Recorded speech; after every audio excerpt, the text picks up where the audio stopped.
تین مشہور کتابیں ہیں جن میں صحابہ کرام کے حالات زندگی ہیں۔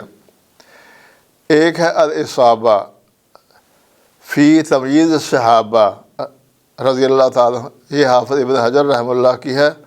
ایک اسد الغابہ فی معرفت الصحابہ، یہ امام ابن الاثیر جزری کی ہے۔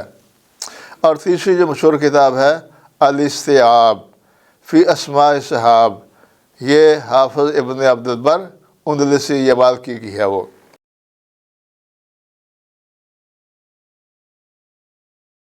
الحمدللہ رب العالمین والصلاة والسلام علی نبینا محمد وآلہ واصحابہ اجمعین، اما بعد۔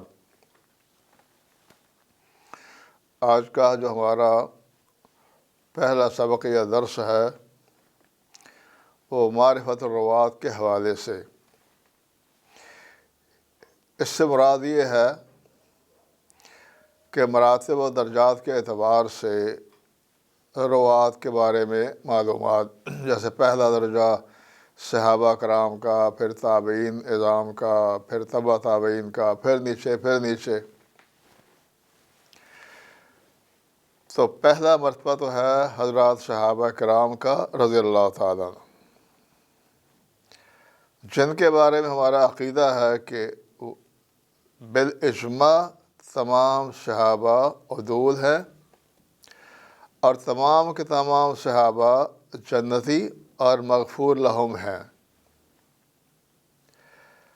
اس وجہ سے جو جرح تعدیل کی ابتدا ہوتی ہے وہ تابعین سے ہوتی ہے، یعنی صحابہ کرام رضی اللہ تعالیٰ عنہ کے حوالے سے جرح اور تعدیل کے اعتبار لحاظ سے بحث نہیں کی جاتی،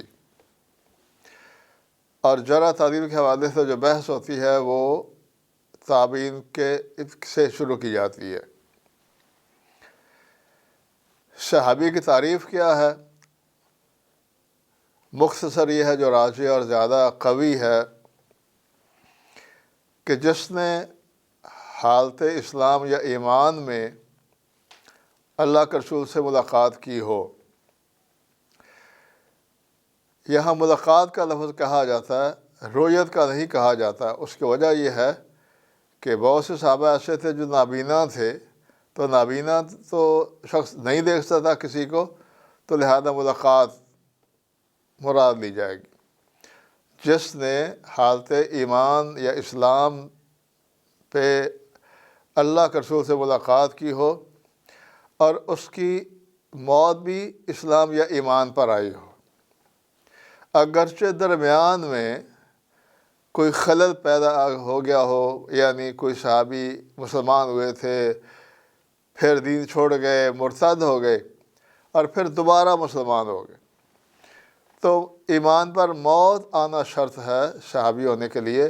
اگر درمیان میں اگر کچھ وقفہ حالت ارتداد میں گزرا ہے ان کا، تو وہ دوبارہ جب مسلمان ہوں گے تو وہ اسلام میں داخل ہی ہوں گے۔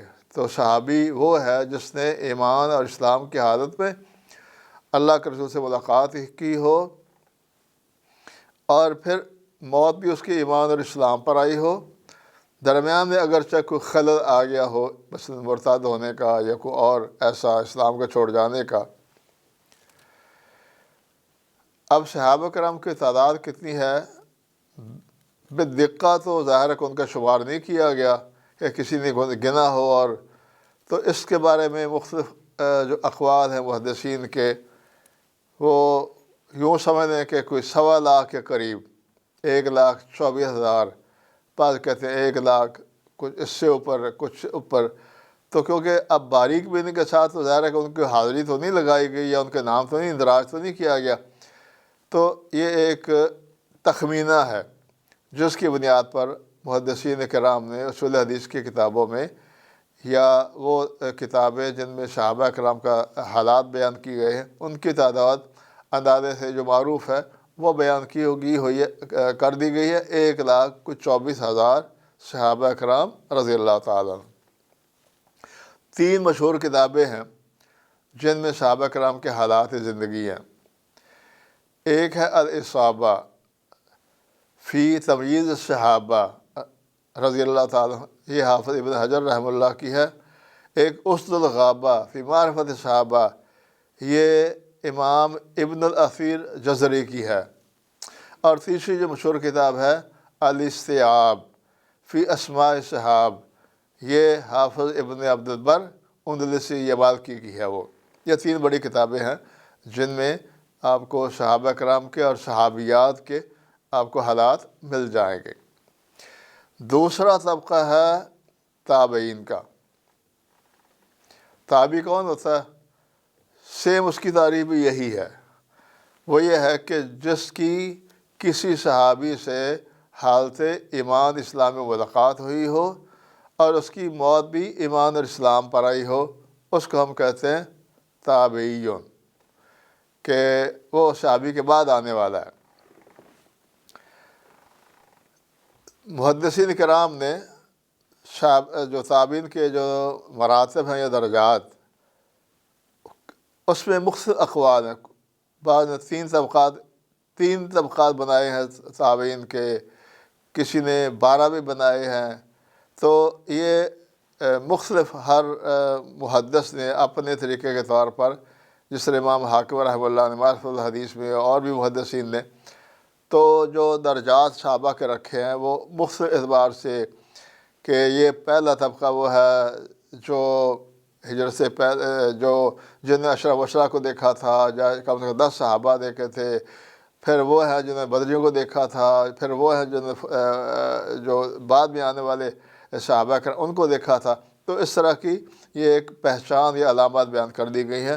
موٹی بات یہ ہے کہ ہر وہ شخص جس نے حالت اسلام میں کسی صحابی کو دیکھا ہو، ملاقات ہوئی ہو، اور حالت ایمان اور اسلام پر ہی اس کی وفات ہوئی ہو، تو وہ شخص، اس کو ہم کہتے ہیں یہ تابعی ہے۔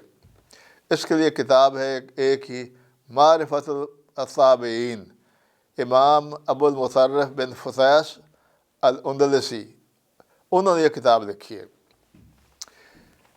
ایک درمیانی سا درجہ ہے صحابی اور تابعی کے درمیان، ان کو ہم کہتے ہیں المخضرم، مخضرم صحابی۔ مخضرم صحابی وہ ہوتا ہے کہ جو اللہ کے رسول کی، اب ذرا کہ تابعی جو ہوتا ہے وہ تو اللہ کے رسول کی حیات پہ نہیں ہوتا۔ مخضرم جو ہوتا ہے وہ یعنی مسلمان بھی ہو گیا تھا اور اللہ کے رسول اس وقت حیات بھی تھے، کسی وجہ سے اس کی اللہ کے رسول سے ملاقات نہیں ہوئی۔ ان تابعین کو ہم مخضرم کہتے ہیں، مخضرمون۔ جیسے اویس قرنی ہے رحمہ اللہ، مسلمان ہو چکے تھے، اللہ کے رسول کی زندگی کا دور تھا، آپ اپنی ماں کی مجبوریوں کی خدمت کی وجہ سے مدینہ تشریف نہیں لا سکے، صحابی نہیں بن سکے۔ تو وہ صحابہ یا وہ تابعین مخضرمین جو مسلمان ہو گئے تھے اللہ کے رسول کی زندگی میں، لیکن کسی وجہ سے ان کی اللہ کے رسول سے ملاقات نہیں ہوئی، تو ان کا الگ سے نام رکھ دیا گیا مخضرمین یا مخضرمون۔ فنی اعتبار سے محدثین کرام نے جو بہت سی کتابیں لکھی ہیں، اس کا کوئی ایسا بنیادی اصولوں کے اعتبار سے یا حدیث کے صحیح یا ضعیف ہونے کے اعتبار سے اس کا تعلق نہیں ہوتا۔ مختلف اضافی صفات اور جو خوبیاں ہیں اور مختلف جو طریقوں سے انہوں نے محدثین الگ الگ کتابیں لکھ دی ہیں، تو وہ کافی ان کی لمبی تفصیل ہے جو ابھی ہم اگلے درس میں اس کو بیان کریں گے۔ سبحان ربک رب العزت عما یصفون وسلام علی المرسلین والحمد للہ رب العالمین۔